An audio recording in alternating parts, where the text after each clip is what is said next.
Mutual interaction है क्या? Mutual interaction mean जब दो डाइपोल्स को एक दूसरे के इलेक्ट्रिक फील्ड में रखा जाता है तो वो एक दूसरे पर फोर्स लगाते हैं और टॉर्क लगाते हैं। हर इलेक्ट्रिक डाइपोल अपने अराउंड एक इलेक्ट्रिक फील्ड क्रिएट करता है। जब दूसरा डाइपोल इस फील्ड में रखा जाता है तो इस पर फोर्स और पोटेंशियल एनर्जी अप्लाई होती है। ये इंट्रैक्शन दोनों डाइपोल्स के दरमियान होती है, इसलिए इसको म्यूचुअल इंट्रैक्शन कहते हैं। तो हम कंसिडर करते हैं कि जिसमें हमारे पास दो डाइपोल P1 और एक है P2 P बनाता है। जो P2 है वो अपना इलेक्ट्रिक फील्ड D2 बनाता है। जो इलेक्ट्रिक फील्ड P1 पर फोर्स लगाता है। नॉन यूनिफॉर्म इलेक्ट्रिक फील्ड होने की वजह से डाइपोल पर नेट फोर्स आता है और जिसे हम शो करते हैं F is equal to gradient potential energy PE। हमारे पास P2 है। हमारे पास P जो है वो डाइपोल मोमेंट ऑफ P1 है और जो E है वो electric field due to P2 है। और अब हम कंसिडर करते हैं कि हमारे पास जो P2 है उसको अप्लाई हम कर रहे हैं P1 पर। हमारे पास फोर्स 1 2 है। 1 2 मीन फोर्स जो 2 है वो 1 पर अप्लाई हो रही है। जैसे P2 जो है वो 1 पर अप्लाई हो रही है, फोर्स P2 की जो है वो फोर्स 1 पर अप्लाई हो रही है, तो इसलिए हम देंगे force 1 2 gradient potential energy unit vector. हम कंसीडर करते हैं कि हमारे पास जो E है ना इलेक्ट्रिक फील्ड P2 के अराउंड जो है वो है 1/4 pi epsilon not 3P dot R vector का स्क्वायर ओवर R की power 5 minus P over R की पावर क्यूब। अब हम इस वैल्यू को इक्वेशन नंबर 2 का नाम दे देंगे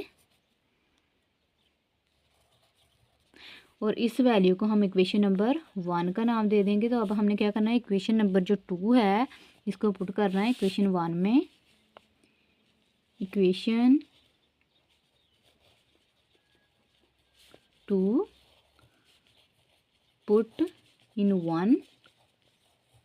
तो हमारे पास फोर्स 1 2 जो है वो आ गई 1/4 pi epsilon not gradient P ये वाला डॉट ये E की सारी वैल्यू आ गई इधर हमारे पास। अब हमने क्या करना है, P को अंदर मल्टीप्लाई करवा देना है, तो इधर P है P स्क्वायर हो जाएगा और इधर भी P स्क्वायर हो जाएगा, बाकी वैल्यू ऐसी आ जाएगी। उसके बाद हमारे पास P स्क्वायर दोनों में है तो हम इसे कॉमन ले लेंगे, ये हमारे पास कॉमन आ गया। और R स्क्वायर जो है वो R की पावर जो 5 है उससे कैंसिल हो गया, तो इधर R की पावर 3 रह गई और इधर 1 रह जाएगा। जब P कॉमन निकल जाएगा तो इधर 1/R की पावर क्यूब आ जाएगी और R यूनिट वेक्टर वैसे ही साथ। तो हमारे पास इसका हम लेंगे एलसीएम।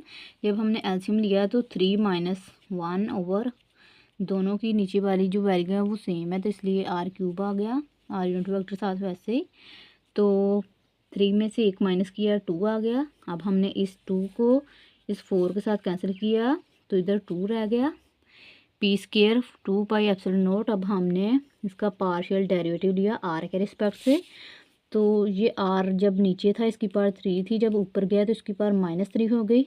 अब हमने इसका डेरिवेटिव जब लेते हैं तो जो पावर है वो स्टार्ट में आ जाती है शुरू में, और इसमें से 1 माइनस करेंगे तो हमारे पास आ जाएगा -3R -3 -1 करनी होती है। डेरिवेटिव मीन होता है कि कोई भी है, अगर हमारे पास एक्स यहाँ हो वाई हो कुछ भी हो उसमें से 1 माइनस करना होता है।